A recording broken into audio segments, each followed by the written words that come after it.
I don't stretch, it goes away. But it's easier for me to stay flexible because I've now maintained this. But I have spent times where I didn't stretch that much in the past.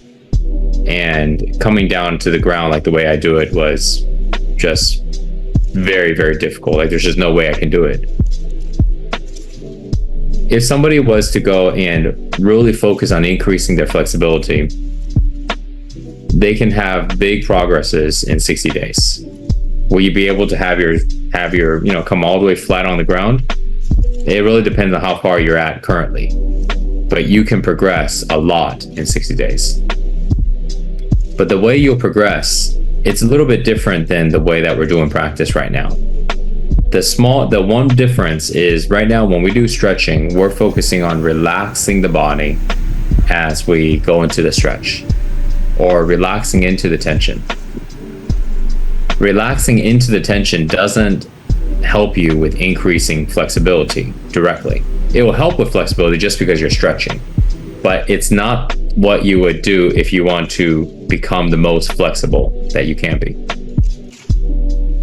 If you want to become the most flexible, then you actually want to force your body into that position more, and you actually stay more tense, which means you go further and further until you get to almost your max, and then you hold it there for maybe about 3 to 5 seconds, and then you let go.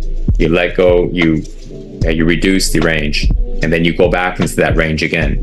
It's like building muscle. We're not focusing on building tremendous amount of muscle. If we were, we would do it slightly different as well. That's why I always say the side effects is strength, flexibility, range of motion, endurance, but it's not the main focus.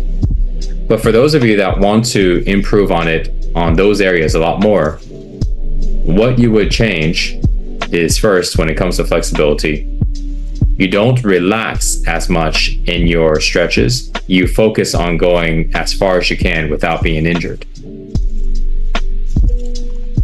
Okay. Number 2, you have to, because you're going farther than what you usually would, you don't want to do that on a daily basis.